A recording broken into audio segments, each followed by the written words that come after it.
aku tanya tentang Trinitas. Gimana bisa?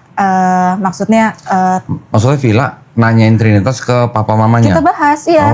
Aku bilang kita jangan debat ya, kalau debat kan berantem. Kita diskusi aja, aku bilang itu. Diskusi ringan aja, ya udah. Terus? Nanya tentang Trinitas, gini, coba deh papa selalu pikirin gitu kan. Maksudnya Tuhan itu satu tapi jadi tiga, Bapa, Anak, dan Roh Kudus tuh gimana ceritanya gitu. Kalau misalkan emang Yesus itu Allah, maksudnya sebutannya ya, maksudnya Allah gitu. Lah dia pas waktu mau disalib aja dia berdoa dulu di Taman Getsemani gitu kan. Dia pas disalib aja juga dia juga berdoa, dia juga bilang mengapa Eli mengapa lama sabaktani ya. Mengapa engkau meninggalkan Eli lama sabaktani, bukan Eli mengapa lama sekali loh ya. Iya ya, pertolongannya nggak datang gitu ya. Ya ampun.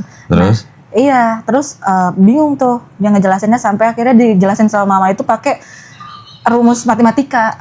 Ya pokoknya tapi maksud aku kan tetap nggak bisa karena pikirannya kan mereka nggak terbuka. Jadi percuma mau dimasukin juga nggak ini kan. Pakai rumus matematikanya gimana? 1 tambah 1 tambah 1 sama dengan? Pokoknya satu Tuhan itu membiasnya jadi 3 gitu. Membias. Iya, jadi konsepnya mungkin konsepnya itu kayak matahari tuh ada cahayanya, ada panasnya, ada wujudnya. Tapi kan tetap kita bilang itu satu matahari kayak gitu. Terus aku bilang nggak bisa gitu.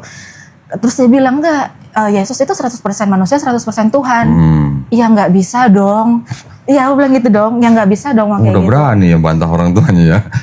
Kan kita diskusi aku bilang. Diskusi ya. Soalnya kalau debat pasti kan harus ada yang kalah, ada yang menang kan. Kalau diskusi kan enggak nih, kita saling tukar pikiran kan. Terus? Ya, terus kata dia nggak bisa gimana memang. Terus sekarang coba deh, dia 100% manusia 100% Tuhan tuh gimana mah, maksud aku kita coba jelasin. Terus kata dia, ya itu ada masa-masanya di mana dia 100% jadi manusia, 100% jadi Tuhan. Misalkan dia pas waktu melakukan mujizat itu dari Tuhan, itu tuh Allah gitu kan. Ya yang biasanya ya dia physically manusia gitu. Nggak bisa mah Allah tuh Tuhan tuh nggak bisa berwujud manusia. Kalau misalkan dia mau turun gitu kan, dia kan bisa melakukan apa aja, kenapa dia harus menjadi manusia gitu. Terus ngomongin penebusan juga. Aku tanya dulu tuh sih sebenarnya awalnya mulai berpikir itu pas SMP itu dulu kan aku aktif di gereja ya, emang aktif sih menjadi remaja gereja, terus pelayanan juga, jadi guru sekolah minggu juga gitu. Sempat kita tuh ngebahas tentang perbedaan antara dulu kan di HKBP di Medan, pas waktu udah ke sini ganti lagi nih, kan karena aku gereja di mana aja kan konsepnya Tuhannya satu, ibadah kan di mana aja. Berarti kayak KJJ berarti? Iya, yang penting kan hatinya. Iya. Gitu. Tahu kayak KJJ? Apa gereja? Gereja Kristen jalan-jalan? Nggak tahu. Pindah-pindah gitu? Nggak masalah sih. Nah, habis itu mereka ngebahas tentang bedanya karismatik sama yang biasa. Karismatik. Iya, itu aku mulai kayak ada beda-bedanya nih gitu kan. Maksudnya kenapa sih HKBP harus ngebahas itu? Gereja Sinode kenapa harus ngebahas yang itu kan? Nah, terus masuk kuliah itu kan ada yang kayak dari UKM-nya kerohanian gitu kan, ada kayak kelompok kecil. Nah, mereka tuh kayak ngerangkul kita gitu kan, namanya anak-anak baru. Di situ dia ngajarin kayak, kan mereka udah punya materinya masing-masing. Ngajarin kalau manusia itu punya yang namanya natur dosa. Nature ya. Iya, jadi natur dosa itu dosa bawaan lahir gitu. Dosa waris. Dosa waris, jadi begitu dia lahir dia udah berdosa. Ya, jadi kalau 3 hari lahir meninggal kan gimana tuh? Ya. Iya. Terus aku mikir lah, kok kayak gitu ya? Terus buat apa dong Yesus itu mati di kayu salib? Buat nebus dosa kita kalau toh kita punya dosa bawaan lahir. Itu aku tanya sama mamaku pas waktu kita ngomong itu tuh dosa dari yang zamannya Adam. Jadi kalau kita melakukan dosa ya kita tetap berdosa juga ya, sia-sia dong. Terus udah ditebus masih dosa gitu? Iya makanya kan. Iya gitu. Beberapa yang ditanya tentang hal itu. Terus akhirnya udah selesai tuh obrolan kita malam itu. Besok paginya langsung ngirimin semua YouTube yang pertanyaan-pertanyaanku tuh tentang Trinitas, tentang Yesus berdoa di Getsemani, terus itu semua kayak gitu. Tapi sampai sekarang sih masih dia ngirimin ini Christian Prince ya. Christian Prince. Iya, yang sekarang dia ngirimin itu tentang itu. Ya tetap aja aku bilang ya enggak lah itu. Loh, jadi waktu setelah habis ngobrol bertiga sama papa mama itu, terus akhirnya mereka tahu kalau Villa udah masuk Islamnya kapan? Sebenarnya harusnya mereka udah ngerasa, udah tahu. Udah tahu, oke. cuman nggak yang itu aja. Cuman dia bilang kayak gini, terserah Cici kata dia gitu kan, mau pelajarin agama apa aja, yang penting jangan pindah kan kayak gitu kan. Terus ngapain pelajari Terus kalau aku jangan ngomong pindah? gini, kalau seandainya yang benar ternyata Kristen itu bukan agama yang benar gitu kan, keyakinan itu, aku bisa dong milih yang lain. Ya udah kalau kamu itu nggak usah lagi ngomong sama papa, sama mati pun papa nggak usah kau datang katanya gitu. Memang Allah itu mau menciptakan Adam itu sebagai khalifah di bumi kayak gitu. Oh, kisah penciptaannya. Tentang kisah penciptaan. Terus Kemudian alasannya itu ada, dan memang proses penciptaan itu sudah diniatkan sudah lama dan bumi itu sudah ada sebelum ada Adam. Sementara kalau di Kristen Kejadian 1 ayat 1 udah langsung itu, nggak ada sebelum-sebelumnya sejarahnya apa kayak gitu. Sementara di Islam detail banget kok gitu kan. Nah disitulah terus kemudian kan di situ malaikat bertanya sama Allah kan, benar ya? Benar. Betul. Ya. Terus. Malaikat bertanya sama Allah, kenapa engkau menciptakan pertumpahan darahan di bumi itu kan? Sementara dia bisa membuat. Nah itu pertanyaanku juga. Kalau Allah kan sebenarnya bisa menciptakan kebahagiaan, kenapa dia harus menciptakan penderitaan? Kayak gitu. Jadi memang. Nah itu semua terjawab tuh, akhirnya aku baca sampai bawah, oh aku baru tahu, oh ini artinya kufur, oh ini artinya Bani Israel, oh ini artinya ya. Akhirnya kan penasaran terus kan, dan beberapa di ayat di Al-Baqarah itu kan ada tulisannya, maka ayat ini kami turunkan agar kamu berpikir gitu. Dan itu berkali-kali, maksudnya nggak tahu ada berapa sering ya, gitu. ada 300 ayat kamu gitu. Iya, jadi mikir gitu. Jadi kayak oh iya kan bedanya manusia dan makhluk yang lain kan memang karena manusia itu diberikan akal gitu akal kan. dan pikiran. Jadi kalau kita tersesat kan kita punya pikiran gitu kan. Ceritanya ya udah akhirnya terus baca sampai Anisa waktu itu kan, dan nggak tahu kenapa ya, maksudnya kayak pas banget habis Al-Baqarah tuh Al-Imran. Ya kan tentang Isa kayak gitu. Jadi baru oh jadi gini gitu kan. Jadi yang benar-benar beda banget. Habis itu aku bandingin sama dia. Sebelum baca Quran waktu itu, kan berarti sudah terbiasa dengan Bible-nya. Sudah khatam baca Bible waktu itu? Enggak. Oh enggak. Tapi ya maksudnya gini, kalau di Kristen itu kan sebenarnya kita lebih banyak belajar itu tentang damai sejahtera, tentang bagaimana hidup seturut dengan Kristus, ya kan? Nggak ada tentang sejarah. Ya, ada maksudnya kalau di gereja itu nggak ada yang sejarah yang kita dikelotokin tentang sejarah sebelumnya itu kayak gimana. Jadi kan nggak mikir, cuman kayak oh ini kita harus begini. Kalau kita lagi ada masalah kayak gini, bukan nih ayat ini gitu. Maka terciptalah damai sejahtera gitu. Ya kan gitu. Pernah sekolah Bible? Enggak. Pendalaman Bible gitu? Enggak juga. Jadi ketika baca Quran sudah beberapa surat begitu, jadi lanjut terus baca terus. Udah lanjut terus sampai Anissa, terus pas ngelihat bedanya kan kalau di Al-Imran itu ada tulisannya yang ayat 19 ya kalau nggak salah. Apa namanya? Allah bilang Islam adalah agama yang diridhoi.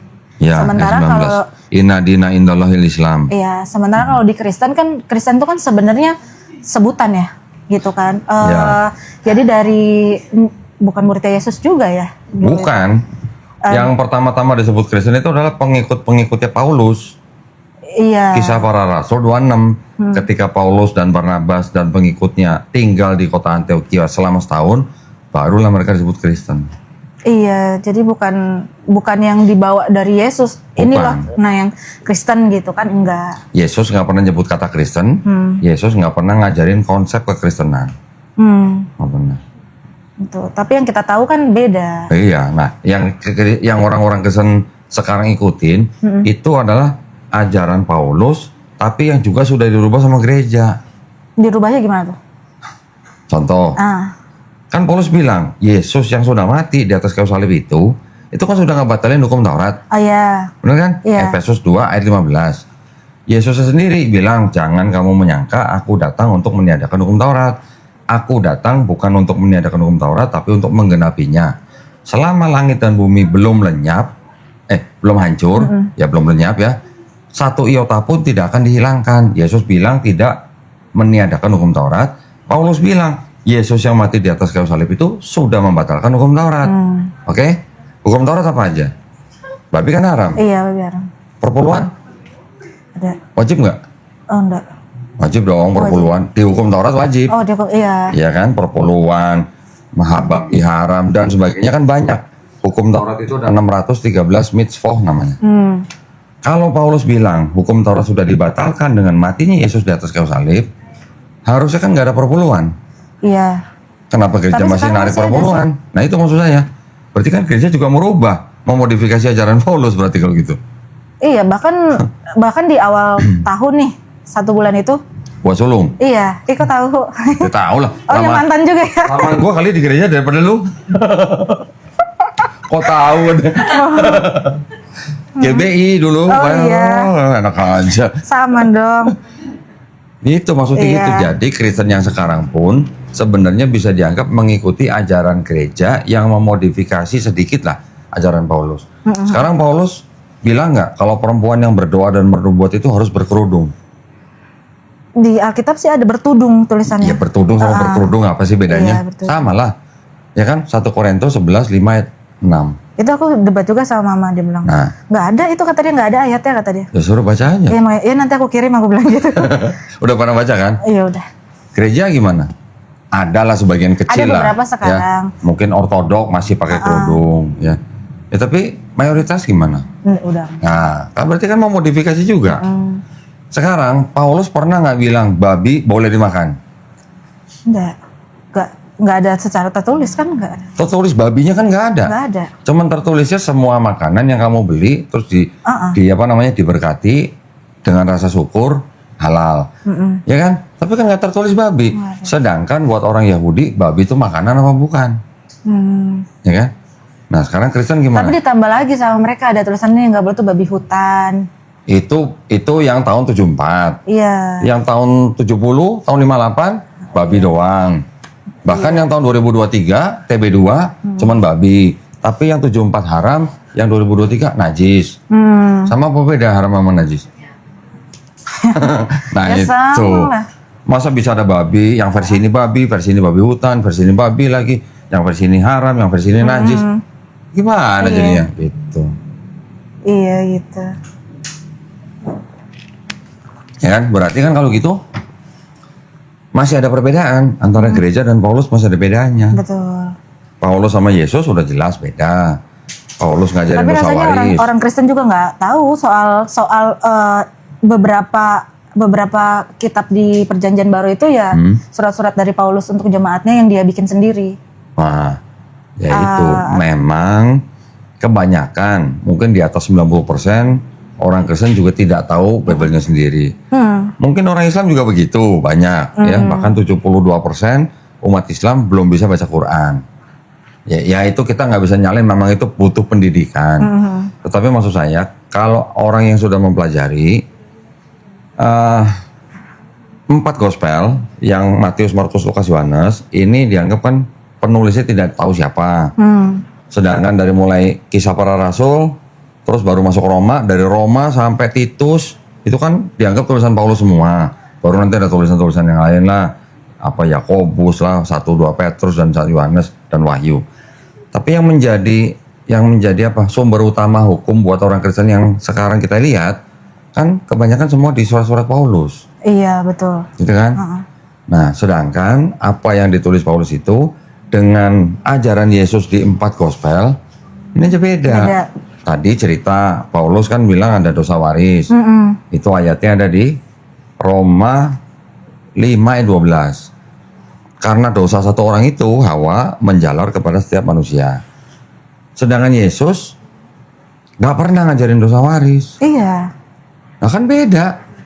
Kalau memang Paulus ngaku dia dapat wahyu dari Yesus, mana ayatnya gitu loh. Yesus ngomong ke saya bahwa ada dosa waris gitu. Karena kalau ada, nanti akan bertabrakan dengan ayat-ayat di 4 gospel. Iya. Dan Nah sekarang, contoh nih, Vila nih, mohon maaf nih. Yang ditulis duluan, itu surat-surat Paulus atau 4 gospel? 4 gospel dulu dong harusnya. Taunya dari mana? Karena paling depan. Harusnya kan. Karena paling depan Iya, Paulusnya. kalau ngeliat alur ya. 4 gospel, kan yang paling depan Matius, Iya. Markus, Lukas, Yohanes. Padahal yang ditulis duluan Markus. Oh, Ya. gitu. Markus ditulis kira-kira 65 sampai 70 Masehi. 10 tahun kemudian Matius dan Lukas menyadur Markus. Tapi ini ditulis kan paling cepat Markus tahun 65 Masehi. Sebelum 65 dari tahun 48 Masehi sampai tahun 65 ini yang ditulis surat-surat Paulus dulu. Oh, gitu. Nah, berarti kalau ada surat-surat Paulus dulu, terus baru ada 4 gospel, berarti cerita di 4 gospel ini yang terpengaruh oleh tulisan Paulus atau tulisan Paulus yang terpengaruh oleh 4 gospel? Gospel dong. Nah, gitu. Duluan Paulus. Berarti ada kemungkinan besar penulisan di 4 gospel itu terpengaruh oleh tulisan-tulisan Paulus.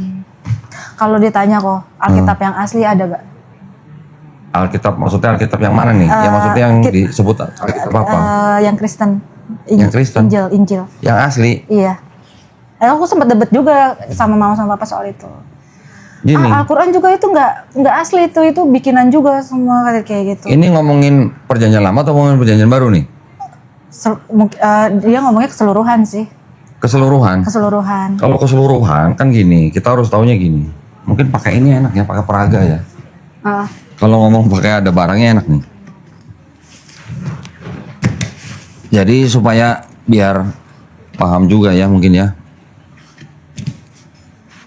Aduh. aja deh. Jadi ngerepotin itu.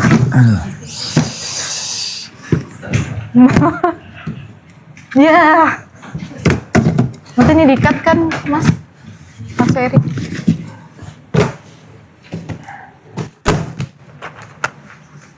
Ah, ini gini. Ini kitabnya orang Kristen kan. Ini kan ada perjanjian lama, ada perjanjian baru, Iya. ya kan? Perjanjian lama ini diambil dari kitabnya orang Yahudi yang namanya ini Tanakh. Oke. Ini disusun 5 abad sebelum ada Yesus. 5 abad, sebelum ada Yesus. hampir 500 tahun sebelum ada Yesus. Tahun 450 sebelum Masehi. Dituliskan dalam bahasa Ibrani. Aslinya di mana? Sudah nggak ada. Tapi pada waktu itu, kitab ini di abad ketiga, tahun 270 sebelum Masehi, diterjemahin menjadi bahasa Yunani. Jadinya ini, Septuaginta. Dari tahun 270 sebelum Masehi, selesainya tahun 132 sebelum Masehi. Berapa tahun tuh? 270 kurang 130 lah. Berarti 140 tahunan lah ya. Tapi itu bertahap. Ada yang dalam 72 hari cuman 5 kitab Musa, sisanya yang kitab-kitab Nevi'im, sisanya lagi nanti kitab-kitab Ketuvim. Pokoknya total kurang lebih 140 tahun selesai jadi Septuaginta. Septuaginta ini ketika Yesus lahir masih ada. Ketika Yesus sudah nggak ada, masih ada. Bahkan abad kedua, ketiga, keempat ini terjemahannya diubah-ubah sama orang Kristen. Sampai abad 4, tahun 397 Masehi, baru ini dijadiin satu sama kitabnya orang Kristen yang perjanjian baru. Yang ini nih. Perjanjian baru yang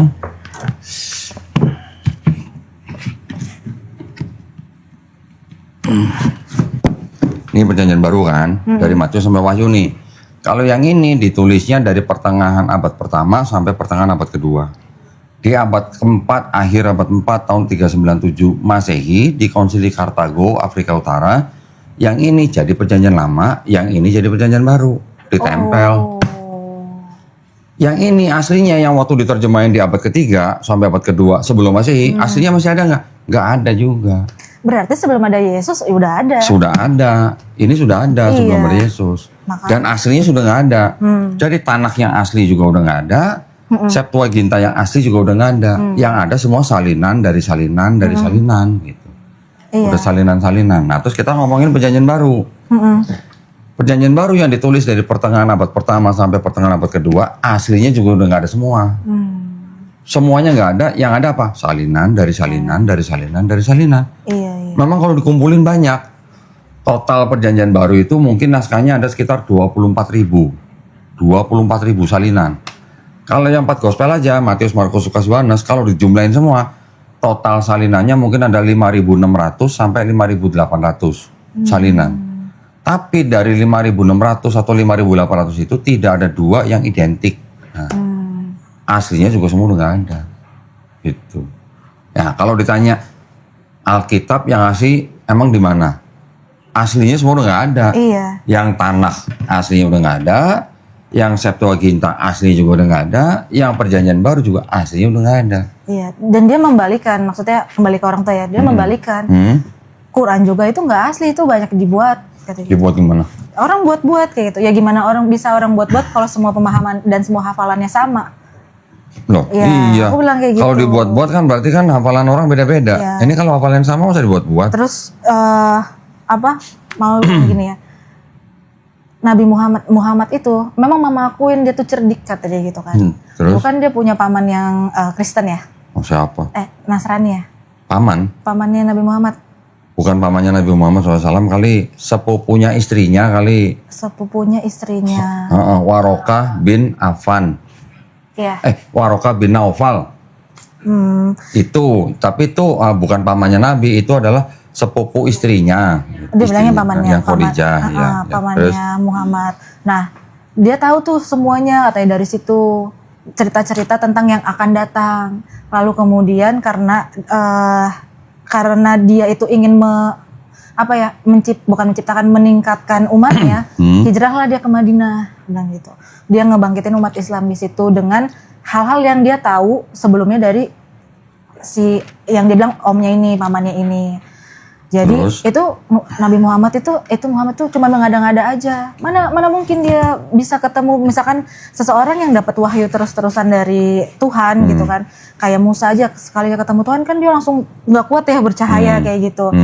Nah, kalau misalkan Muhammad bilang maksudnya versinya mama ya. Iya. Bilang dia selalu ini ya, maksudnya sering ketemu gitu kan untuk mendapatkan wahyu ayat-ayat Sering Quran. ketemu siapa?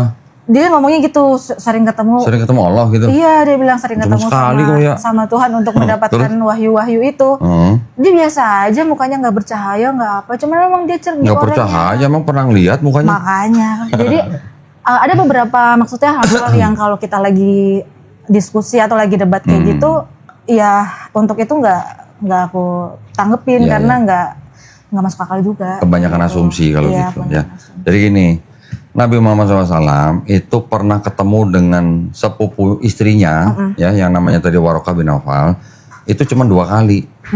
Pertama ketika Nabi Muhammad SAW tidak lama menerima wahyu, ya kan, karena ada ketakutan, diselimuti sama istrinya, akhirnya kan dibawa ke saudaranya, sepupunya. Memang Warokah bin Naufal ini mengatakan bahwa yang mendatangi kamu itu Namus. Namus itu siapa? Namus itu gelarnya malaikat Jibril alaihissalam, yaitu malaikat yang sama yang mendatangi Nabi Musa alaihissalam. Ya, nah Warokah bin Naufal ini ketemu sama Nabi lagi ketika di depan Ka'bah. Ya, dari pertemuan pertama ke pertemuan kedua ini jaraknya kurang lebih cuma 2 tahun. Setelah pertemuan kedua, nggak lama Warokah meninggal. Setelah itu wahyu kan masih turun. Iya. Total dari pertama terima wahyu sampai selesai itu kurang lebih 22 tahun, 2 bulan, 22 hari. Dibuletin 23 tahun lah. Selama ini apakah Warokah yang ngajarin? Ketemu cuma 2 kali, habis ketemu 2 kali dia meninggal. Nah selama sisanya siapa? Apakah dari Warokah? Ya nggak mungkin gitu. Ya. Nah tadi kalau bilang balik lagi, terus Quran aslinya mana? Kalau tulisan pertama kali yang menjadi mushaf memang sudah nggak ada. Tapi yang menjadi salinan-salinan itu masih ada. Dan salinan-salinan itu kalau yang kita bisa lihat sekarang fisiknya, contoh misalnya ada yang di Universitas Birmingham Inggris, itu pernah dites pakai karbon, tes karbon, ini umurnya jaraknya dengan Nabi Muhammad SAW tuh nggak lebih dari 50 tahun. Berarti yang nulis ini adalah orang-orang yang kenal dengan Nabi. Kenal dengan Nabi. Istilahnya yang pernah ngopi bareng Nabi gitu lah. Iya. Itu yang ada di Birmingham University, belum lagi nanti yang di negara lain misalnya. Jadi walaupun autograf aslinya yang ditulis oleh para sahabat pertama kali juga sudah nggak ada, tapi salinan-salinannya itu masih deket banget dengan narasumber. Dengan jarak itu ya. Nah kalau ini jauh banget gitu. Nah kalau buat yang kayak misalnya mamahnya taunya Nabi Muhammad SAW begini, ya itu kalau ada pengetahuan boleh dijawab, tapi harus dengan cara yang baik, jangan jadi ribut gitu ya. Dikasih tahu aja enggak gitu mah, yang bener begini. Kalau di rumah juga ada Quran kok. Di rumah siapa? Di Tangerang.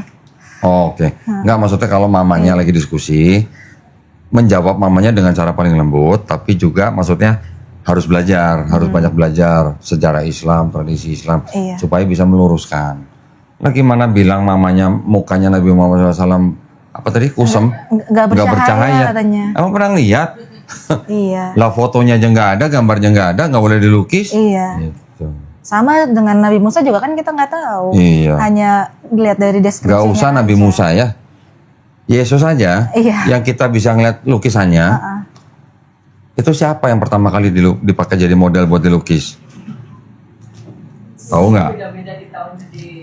Tahu nggak? Nggak tahu. Mau dikasih tahu nggak? Bentar ya. Jangan kaget ya.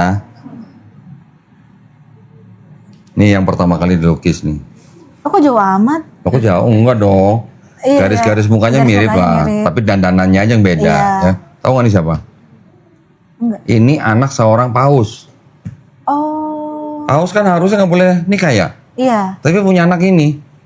Lah, kok bisa? Ya makanya ini disebut anak haram. Oh. Ini namanya orangnya Caesar Borgia. Ya, ini ditulis di sini.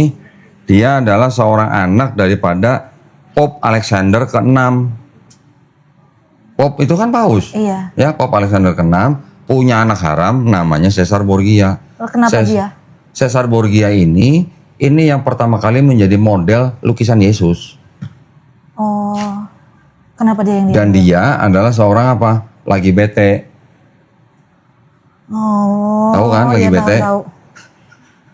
Tahu Barno? Iya. Hah? Lagi bete tahu nggak? LGBT. Pelangi. LGBT. Nah, dia seorang LGBT yang jadi model pertama lukisan Yesus. Iya. Makanya saya bilang jangan kaget, saya bilang. Ini yang dilukis. Nah, jadi kalau orang Eropa melihat lukisan Yesus, tentu saja yang kelihatan ya modelnya model orang Eropa. Iya. Tapi coba orang Ethiopia suruh ngelukis Yesus, gimana jadinya? Kulit hitam. Iya, kulit hitam. Coba orang Cina yang ngelukis Yesus, sipit matanya. Iya sih. Ah gitu. Jadi dari situ sampai sekarang. Iya. Katanya. Nah makanya itu Nabi Muhammad SAW melarang sahabat-sahabatnya untuk melukis. Kenapa? Karena takutnya seperti umat nabi-nabi yang terdahulu, jadi menuhankan nabinya. Gitu. Betul. Kalau dirupakan iya. Iya. Jadi selama setahun ini belajar Islamnya lancar dengan MCI ya. Iya, baru beberapa bulan akhir ini sih, karena sebelumnya sibuk kerja juga. Jadi Oh. cuman belajar Iqro, terus kadang ikut kajian. Jadi sekarang udah berapa juz? Belum. Aku belum. Jus mangga apa jus jambu? Ikronya udah selesai. Belum, masih Iqro 4. Masih Ikro 4. Waduh, harus ngebut ini kalau udah Ikro 4. Iya, makanya ngebut. mau fokus belajar dulu. Setahun lebih ya berarti ya. Setahun lebih. Ya, di Islam kan memang tetap harus belajar. Belajarnya sampai kapan? Sampai mati. Iya, betul. Jadi nggak boleh berhenti, belajar terus. Harus berprogres gitu. Dan semakin banyak tahu hal baru, semakin kayak, oh ternyata banyak yang belum ditauin gitu. Oh, oke. Berarti sekarang posisinya karena Villa memakai hijab sama orang tua nggak boleh pulang. Iya, kalau Di pokoknya Tangerang kalau sekarang mau pulang- kosong atau ada orang? Kosong, cuman kan itu komplek lama ya gitu kan. Jadi teman-teman, maksudnya yang tetangga itu kan semua pada udah tahu dari tahun 80 kan di situ. Oke. Jadi ya malu intinya gitu. Tapi Mama masih itu komunikasi berarti sama mama sama papa? komunikasi mama sih yang lebih, yang Mama. maksudnya yang masih mau nanggepin, kalau papa enggak. Tapi Villa pernah nggak ngobrol sama mamanya? Kenapa masuk Islam? Bilangnya apa? Bilang alasan Islam itu kepercayaan yang benar ya gitu. Terus Yesus itu tuh bukan Tuhan, Yesus itu Oke. Nabi, ya itu yang alasan-alasan itu. Oke. Terus kemudian aku bilang setelah ada Yesus itu kan sebenarnya di Alkitab kan ada juga tertuliskan bahwa akan ada Nabi setelahmu akan ada Nabi setelah Di Bible? Iya, di Bible ada. Bukan akan ada nabi, akan ada penghibur atau penolong Iya, yang akan Ya. ku bangkitkan dari umatmu, yang akan muncul dari umatmu gitu kalau nggak salah. Bukan, kalau itu ulangan 18-18. Iya, ulangan 18. Kalau ulangan 18-18 bukan Yesus. Itu Nabi Musa Mm-mm. yang mengatakan akan dibangkitkan seorang nabi dari antara saudaramu. Mm-mm. Ya. Itu Itu maksudnya buat siapa? ya gini, saya nggak mau sama seperti Kristen masalahnya. Oh, Kalau Kristen menafsirkan ayat itu untuk Yesus. Ya. Tapi kan ini kitab siapa? Yahudi. Kitab Yahudi. Ini kitab Kristen. Ah, Jadi Kristen ketika menggunakan kitabnya orang Yahudi, Kristen membaca kitabnya orang Yahudi tapi pakai kacamata Kristen. Oke. Yang menulis ini, yang menyusun ini punya hak nggak untuk menafsirkan ini? Punya dong. iya. Kalau orang Yahudi menafsirkan ulangan 18-18 itu untuk Yosua bin Nun, penerusnya Nabi Musa. Ya.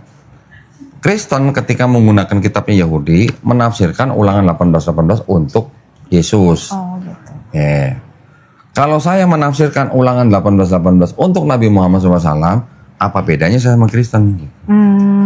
Oke, oke, oke. Ya, jadi masing-masing kitab ini kan punya pemiliknya. Iya, Jadi yang berhak menafsirkan ya pemiliknya kan. betul. Mau nggak Qur'annya ditafsirkan oleh orang bukan Islam? Iya, seharusnya enggak sih. Nggak mau kan? Nah gitu. Jadi supaya adil, supaya sama-sama menjaga kerukunan umat beragama, saya nggak menafsirkan kitab orang, orang juga jangan menafsirkan kitab saya yang bukan Islam maksudnya. Gitu. Nah yang sudah terjadi, Kristen menafsirkan kitab Yahudi dan dipakai di dalam kitabnya Kristen, ya itu sudah terjadi. Sekarang kita cuma perlu edukasi aja. Iya, iya. Gitu. Kita bicara begini bukan berarti kita mengajak orang untuk membenci orang Kristen, bukan. Kita cuma ngasih tahu sejarahnya begini loh. Gitu. Memang harus belajar banget sejarah. Iya. Kalau nggak sesat, kalau nggak jadi sesat kalau nggak tahu sejarah. Rata-rata orang Kristen tidak tahu sejarah kitabnya sendiri. Betul. Dia nggak tahu perjanjian lama itu asalnya dari kitab apa dan punya siapa. Rata-rata pada nggak tahu. Taunya cuma perjanjian lama tuh asalnya dari kitab Ibrani kayak gitu. Terus diterjemahkan jadi Yahudi, tapi mereka nggak tahu yang Ibrani itu kitab namanya apa dan punya siapa. Iya. Diterjemahkan atau dipakai oleh orang Kristen kapan? Gitu. Terus ada perubahan apa gitu. Nah tadi saya belum ceritain. Di kitabnya orang Yahudi ini, ketika sudah menjadi Septuaginta, kan tadi saya bilang terjemahannya ini pada abad-abad kedua, ketiga, keempat Masehi, terjemahannya tuh diubah-ubah sama bapak-bapak gereja. Siapa aja? Origen, Lucian, Hesisius. Ketika sudah menjadi yang Hesisius, yang punya Hesisius ini yang dipakai oleh Kristen jadi perjanjian lama. Oh. Yang diubah apanya? Yang diubah adalah gini. Yang tadinya ya kitabnya orang Yahudi ini, kalau ditanya ada nggak nubuat buat Yesus di sini? Orang Yahudi akan jelas-jelas bilang nggak ada, nol, nihil gitu. Tapi ketika terjemahannya sudah diubah-ubah, kitab ini seolah-olah berbicara tentang kedatangan Yesus di perjanjian baru. Itu. Perubahannya apa aja? Macam-macam banyak. Terjemahannya yang berubah. Makanya terjemahan orang Yahudi dengan terjemahan orang Kristen itu beda. Iya. Kalau baca terjemahan Kristen, ini sangat-sangat menjurus kepada kedatangan Yesus di perjanjian baru. Wah itu kajiannya lebih detail lagi lah gitu. Nah orang Kristen rata-rata nggak tahu itu. Iya. Kebanyakan nggak tahu. Bahkan yang aktif di gereja pun pasti nggak tahu. Belum tentu tahu. Iya, belum tentu tahu. Yang di STT pun belum tentu tahu. Sepertinya. Bukan sepertinya, orang saya udah pernah debat berapa kali sama pendeta juga nggak tahu mereka. Iya. Emang sih. Saya cuma nanya begini. Ini contoh ya. Saya cuma nanya begini sama pendeta. Sudah beberapa pendeta saya tanya ya.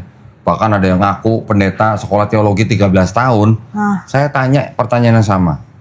Kenapa kata Ha'alma yang artinya perempuan muda di Yesaya 7:14 diterjemahkan ke dalam bahasa Yunani oleh Kristen menjadi Parthenos. Tapi ketika di Keluaran 2 ayat 8 nggak jadi Parthenos, jadi Neanis. Kenapa? Nggak ada yang bisa jawab. Itu. Parthenos itu artinya virgin. Kalau Neanis nanti perempuan muda. Sama dengan yang di arti ha'almah gitu. Orang Yahudi kan tahu bedanya perempuan muda sama bedanya perawan, tahu lah. Perempuan muda sama nggak sama perawan, Bu? Hah? Ayo. Perempuan muda sama perawan sama apa beda? Muda belum tentu perawan. Kok tahu sih perempuan muda belum tentu perawan? Iya, kalau zaman sekarang ya. Kalau zaman sekarang. Kalau zaman dulu nggak tahu deh. Kalau perawan ada yang tua nggak? Ada. Perawan tua kan? Iya. Berarti orang Yahudi juga tahu bedanya perempuan muda sama perawan. Iya. Kalau ha'almah itu artinya pasti perempuan muda. Oh. Kalau perawan bahasa Yahudinya, bahasa Ibraninya itu betulah. Nah itu yang dirubah sama Kristen, yang harusnya perempuan muda diubah jadi perawan. Kenapa? Gitu. Karena di Matius pasal 1 ayat 23 disebutkan seorang anak darah. Iya, anak darah. Anak darahnya maksudnya apa? Maria. Iya. Maria perawan kan? Perawan. Itu maksudnya. Oh. Iya. Pendeta aja nggak tahu. Pendeta taunya Matius 1, 2, 3 ini nubuat penggenapan nubuat dari Yesaya 7:14. Taunya cuma begitu. Yang di Al Imran berapa ya, 39 kalau nggak salah. Itu kan di situ dituliskan tentang ini ya, penciptaan Isa ya. Jadi Isa itu diciptakan sama dengan Nabi Semisal. Adam. Perumpamaannya. Diciptakan 39. 39 apa bukan? Ini kan baru kabar gembira. Ini adalah kemudian para malaikat memanggilnya ketika dia berdiri melaksanakan sholat di mihrab. Ini apa namanya? Allah menyampaikan kabar gembira kepadamu dengan kelahiran Yahya, bukan Nabi Isa. Ini kabar gembira kelahiran Yahya. Yang membenarkan sebuah kalimat firman dari Allah, teladan berkemampuan menahan diri dari hawa nafsu dan seorang nabi di antara orang-orang soleh. Ini adalah yang 39 nih kabar gembira tentang kelahiran Nabi Yahya alaihissalam. Maksudnya tadi apa? Yang Nabi Isa mana? Yang sama dengan penciptaan Nabi Adam. Iya, yang sama dengan penciptaan Nabi Adam kan diciptakan dari tanah liat. Tanah liat. Iya. Nah, sementara kan enggak dari ruh kan? Ya, dari Allah. Semisal dengan penciptaan Nabi Isa itu sama dengan penciptaan Nabi Adam alaihissalam. Nabi Adam diciptakan dari tanah liat dan Allah SWT hanya menciptakan dengan kun. Iya. Nah, payakun gitu. Iya. Itu yang diperdebatkan sama mereka. Yang diperdebatkan apanya? Iya, kan di situ ditulisannya dari tanah. Sementara yang kita tahu kan itu ditiupkan ruhnya. Tapi di mana? Di mana proses peniupan ruh yang dari si Jibril ke Maryam ini?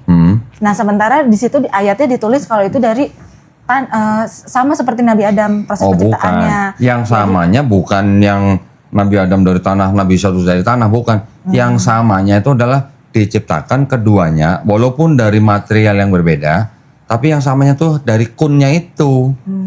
Itu yang dianggap bahwa jadinya Isa ini ya memang khusus gitu. Diciptakan memang untuk jadi anaknya. Sekarang kalau mamanya misalnya berpikir bahwa karena Yesus lahir dari Roh Kudus, nggak punya bapak, maka itulah dia Tuhan. Iya. Lah kenapa Adam sama Hawa istri nggak dijadiin Tuhan? Nah, itu dia. Satu. Yang kedua, Ibrani 7 ayat 3. Pernah dengar kata Melkisedek? Apa tuh? Melkisedek tahu? Pernah dengar? Raja Salem? Punya bapak nggak?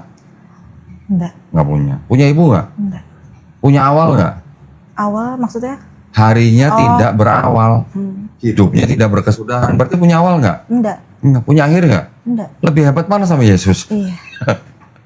Gitu. Jadi kalau orang Kristen punya standar, hanya gara-gara Yesus lahir dari seorang ibu tidak punya ayah, Nabi Adam dan istrinya ini juga harus jadi Tuhan. Melkisedek juga harus jadi Tuhan. Karena sama-sama ini semuanya nggak punya ayah, bahkan nggak punya ibu juga. Gitu. Dan iya. Ya. Dan nggak secara biologis ya. Nah, nanti ada lagi orang Kristen yang bilang Yesus itu Tuhan. Kenapa? Karena dia bisa menyembuhkan orang sakit, bisa membangkitkan orang mati. Ya kan? Mujizat ya. Mujizat. Ada nggak nabi yang bisa membangkitkan orang mati, bahkan bukan yang baru mati 3 atau 4 hari, sudah jadi tulang belulang, masih bisa dibangkitkan jadi orang hidup? Ada nggak yang begitu di Bible? Ada. Nabi Yehezkiel. Udah jadi tulang. Minta berdoa, hidup, keluar urat, keluar daging, jadi manusia lagi, jadi tentara malah. Hebat mana sama Yesus kalau gitu? Iya. Nabi Elias Nabi Elias Nabi Elia atau Nabi Elias yang kesentuh sama orang mati hidup. Hebat mana sama Iya, Yesus? benar. Gitu. Itu yang punya mujizatnya masing-masing ya. Paulus bisa membangkitkan orang mati nggak? Pernah ya. Ada di Bible. Iya, Lah kenapa Paulus nggak dituhanin? Itu maksudnya. Jadi standarnya itu nggak kuat gitu. Betul. Kalau hanya menuhankan Yesus karena nggak punya ayah atau karena hanya bisa membangkitkan orang mati atau membuat mujizat, itu standar yang lemah. Gitu. Nah kalau soal Roh Kudus Kenapa? itu gimana menurut Pak Doni? Logikanya itu datangnya dari mana? Kalau nggak salah ya pas waktu setelah Yesus itu bangkit, itu kan murid-murid Yesus kumpul ya. Terus kemudian mereka itu dipenuhi oleh Roh Kudus dan ada api ya. Pentakosta. Iya. Terus ngomong bahasa roh. Iya. Nah Yang nggak bahasa dimengerti roh orang itu lain. gimana? Iya. Aku tuh setengah mati kok waktu itu kepengen bahasa roh. Kok nggak bisa ya orang di gereja kok pada bisa gitu. Lu nggak ikut kursus sih? Emang itu ada kursusnya? Nggak tahu. Ya. Ada mungkin kursus pribadi, mungkin kursus privat gitu mungkin. Kalau menurut saya, yang namanya bahasa roh itu ya apa ya? Hanya sebagai semacam ekspresi. Ekspresi orang yang sedang ya boleh dikatakan mau beribadah atau sedang memuji-muji ya. Ekspresinya karena dibarengin dengan emosi yang tinggi, jadi itu keluar seperti suara tapi asal bunyi gitu. Yang dianggap orang yang orang pada nggak tahu artinya. Tapi kan pendeta bilang nanti di tempat lain mungkin orang mendengar itu dia ngerti. Nah sekarang tunjukin orang yang pernah ngerti bahasa roh itu siapa? Nggak ada. Iya. Ya kalau boleh dikatakan dalam arti kata bahasa roh itu sih sebenarnya hanya settingan lah gitu. Gitu. Makanya coba-coba nggak bisa kan? Nggak bisa. Kok nggak dimasuk-masukin sama rohnya? Ini ada yang salah apa gimana gitu kan? Nah, berarti kata pendeta nggak dijamah sama Roh Kudus. Iya. Oh iya benar. Ya kan? Bener lagi kan? Kurang khusyuk gitu. Nggak nyampe-nyampe Roh Kudusnya nggak nyampe-nyampe. Rata-rata orang yang bisa begitu, dia pas lagi ketika diajak atau lagi dituntun begitu, dia emosinya tuh lagi dinaikin. Dia lagi emosi tinggi, terus dia seperti meracau gitu. Meracaunya itu yang disebut bahasa roh. Gitu. Tapi ada yang mungkin karena udah biasa kali ya, Iya. jadi cepet. Kalau yang sudah biasa, dia sudah punya template. Oh gitu. Jadi langsung keluar. Iya, karena udah punya template. Oh yang ngomongin tuh begini-begini, cuma diulang-ulang gitu. Contoh nanti ada sirabara Iya. atau sandal lawas gitu. Nggak pernah sandal baru nggak ada. Sandal lawas ya. Ada sandal lawas gitu. Nah, Ya itu jadi aneh kalau kan? udah bisa, udah pernah, dia jadi template gitu. Tinggal ngulang. Kemarin ada perempuan Kristen kesini, dia sudah yakin, dia sudah tahu buktinya bahwa di dalam Bible ini ada kesalahan. oke. Tapi dia masih menolak untuk masuk Islam. Karena itu bahasa roh. Karena Roh Kudus. Yang lebih-lebih nggak logis. Itu dia. Jadi dia sampai saya bilang, mohon maaf ya, kamu Kristen halu. Saya bilang gitu. Iya. Terus terang karena bahasa roh itu sampai saya tanya, tahu nggak Roh Kudus itu namanya siapa? Ya Roh Kudus saja. Nah, Roh Kudus kan gelar. Siapa namanya Roh Kudus? Ada. Pribadinya. Pernah dengar? Pernah sih. Siapa? Saya aja nggak pernah dengar. Enggak kan pernah dengar di YouTube-nya siapa gitu, pernah ngebahas tentang itu. Siapa? Coba cari di Bible. Perjanjian Baru. Nggak ada nama Roh Kudus. Nggak usah Roh Kudus. Bapak. Sebutan maksudnya. Iya. Oh. Bapak. Putra, Yang Yesus Putra. bilang Bapak. Itu kan Tuhan. Jabatan. Dari kata pater bahasa Yunani-nya. Bahasa Inggrisnya father. Makanya disebut Bapak. Punya nama pribadi nggak? Bapak. Di Perjanjian Baru. Nih dari Matius sampai Wahyu. Bapak itu punya nama pribadi nggak? Nama sendiri. Nama pribadi ya. Nggak ada bapak aja. Nggak ada. Cuman Bapak kan. Iya. Terus nggak punya nama gitu. Enggak. Sian bener ya. Iya. Punya Tuhan nggak punya nama gitu. Iya. Putranya Kalau juga putra namanya Yesus. Roh Kudus namanya siapa? enggak. Nggak ada. Bapak namanya siapa? Nggak ada juga. Nanti orang Kristen bilang Bapak itu ya sama dengan Yahweh Iya. yang di Perjanjian Lama. Ada Yahweh. Di mana tulisan Yahweh-nya di Perjanjian Baru? Nggak ada. Tulisannya Theos. Theos sudah biasa dipakai sama orang-orang Yunani menunjuk sebagai dewa yang paling tinggi. Dewa Zeus juga disebut Theos. Iya. Nama aku depannya Theo. Iya, maksud saya nama pribadi. Iya, nama pribadi nggak ada. Kalau di perjanjian di kitab orang Kristen Yahudi di sini orang Yahudi punya 7 nama buat Tuhan yang Maha Esa itu. Oh gitu. Ada 7 nama. Di Islam kita berapa nama? Di Islam ada berapa nama? Tuhan kita berapa? Allah. Rob itu sama juga dengan Tuhan. Allah aja. Cuman Allah nggak ada Asmaul Husna. Asmaul Husna. Nah, Itu yang jawab itu mereka. Rob kita punya 100 nama minimal. Minimal loh. Ya. Allah itu adalah nama daripada Tuhan kita dalam bahasa Arab. 99 juga itu adalah disebut dengan nama juga atau sifat gitu. Tapi itu juga nama. Boleh nggak kita sebut Allah dengan sebutan yang di Asmaul Husna? Boleh, kenapa nggak boleh? Ya, Allah kita, Tuhan kita, Allah punya nama 100 minimal.